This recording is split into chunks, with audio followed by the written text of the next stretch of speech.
Hi, boys and girls. I love reading stories that are fun to read. This one is called Saving Sweetness, and I get to again read a story with a cowboy accent. I love reading like a cowboy because cowboys say this darnest things, don't they?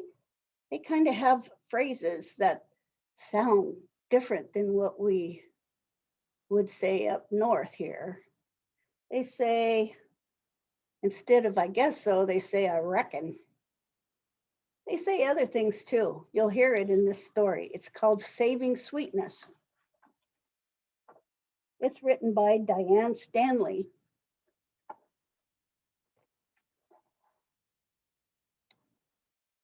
She doesn't look like a very happy person, does she? Okay, let's look. Out in the hottest, dustiest part of town is an orphanage run by a female person nasty enough to scare night into day. See, that's the kind of thing cowboys say. She goes by the name of Mrs. Sump, though I doubt there was ever a Mr. Sump on account of she looks like something the cat drag in and the dog wouldn't eat. I heard that Mrs. Sump doesn't much like seeing the orphans resting or having any fun, so she puts them to scrubbing the floor with brushes. Even the itziest orphan, little Sweetness. So one day, Sweetness hit the road.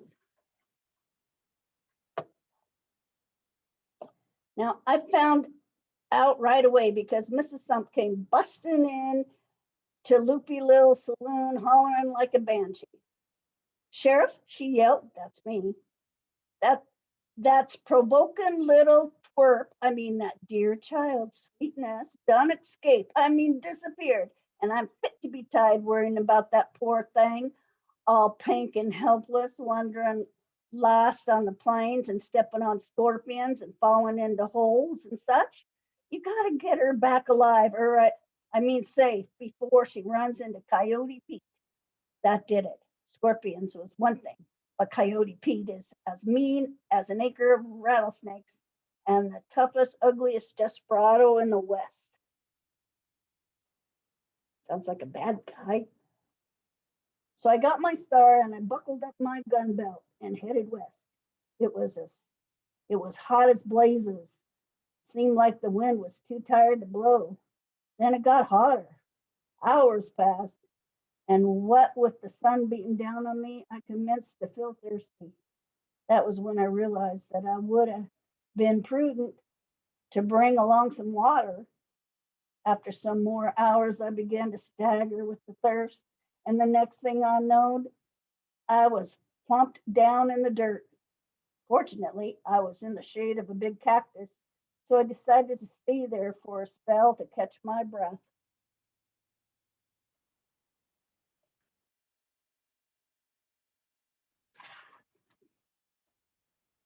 As soon as I was next time I knew, I felt this cool, delicious water trickling over my tongue.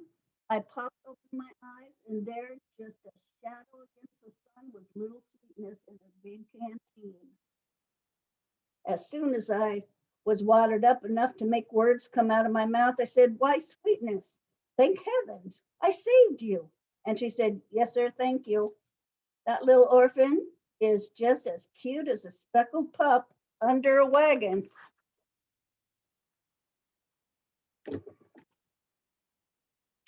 "Now, I've come to take you home," I say, says I. "I don't want to go home," says she. "I'm tired of scrubbing floors with a toothbrush." "What can't be cured must be endured," I told her. Now, I thought that was very wise advice, but the orphan didn't seem to think so because she went off like she was trying to catch yesterday.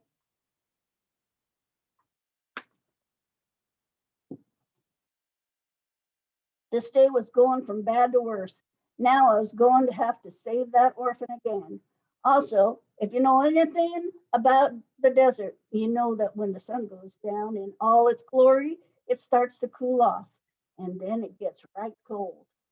Also, the snakes come out, So I headed off after Sweetness, all shivering and wishing I'd brought a blanket. I got to feeling hungry too.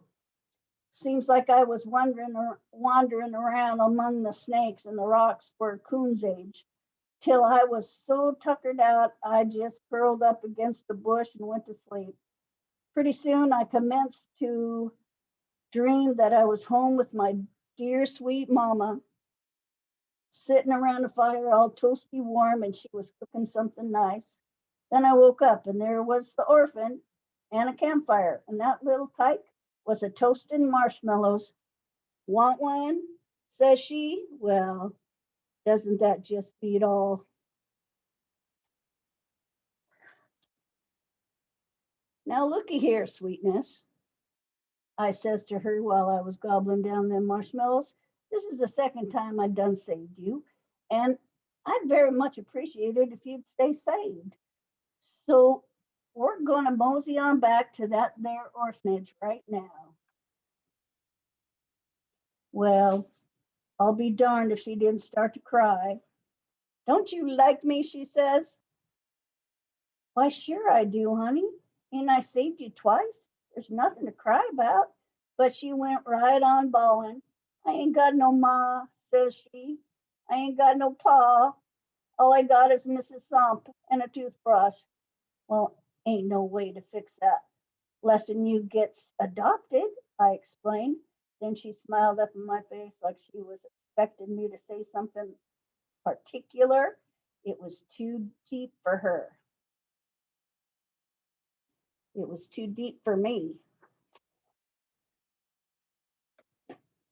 It sure is a dilemma, was all I could come up with to say. At which she throwed up her little hands in the air and stumps off into the night. Dang, says I. Now you quit that. You really fry my patience. But I was going to bring that orphan back if it hair lipped the governor.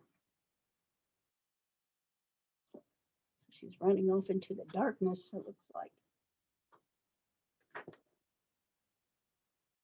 So there was the sun rising again over the plains, and there I was feeling like something that was chewed up and spit out, trying to find one little orphan out in the big wild west. Now here comes the exciting part. I had gone for enough to work for a good sweat. So I ambled over to a big rock so as I could stand up in the shade. That's when I heard the sound. Just a little click, like a gun being cocked. I turned around, and what'll I see but Coyote Pete, loaded for bear and giving me a look that would freeze a cat. I had to think fast. Coyote Pete, I told him, you can see by the star on my chest that I is here to uphold the law. Now, you can't go around shooting folks and scaring orphans, and I's here to arrest you. Now, it don't seem like he heard what I said, because just as cool as you please, he aimed his six-shooter right at my big silver star. Listen here, hamster brain, I says, you're riding for a fall. You put down that there gun, or I'm going to knock you into the middle of next week. I'm going to snatch you bald headed. I'm going to lock you up and throw away the key. Look what's happening up here. Whoa. What do you think is happening? And you know what he done? He made a sound like thunk and fell over backwards, laid out cold like a sack of feed. I scared him that bad. And who should show up just then but Sweetness? She took off her hair ribbons, and we tied that varmint up bulletproof and pig tight. Now, Sweetness, I told her, I ain't having no more of this running away. You can't go roaming around this here prairie with outlaws all over the place. It's too dangerous. How many times I gotta save you?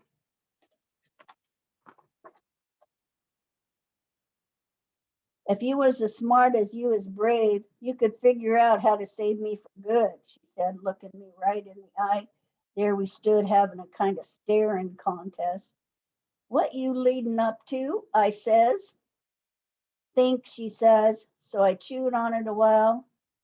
Do it have something to do with adopting? You're getting it, she says. I was starting to get a kind of pretty picture up in my head regarding me and little Sweetness and a couple of rocking chairs by the fire. Well, sweet child, I says to her, I knows I's a rough character, but if you was to agree to it, I could adopt you. Pa, she says, and she fell on me like grandma on a chicken snake. Then me and Sweetness rolled that varmint all the way back to town.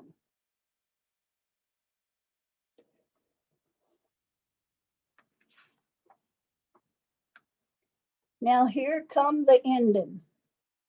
That very day, I done signed them adoption papers. Then that precious child told me about the 7 other orphans, how their toothbrushes were worn down to little nubs with all that scrubbing. So I adopted them too.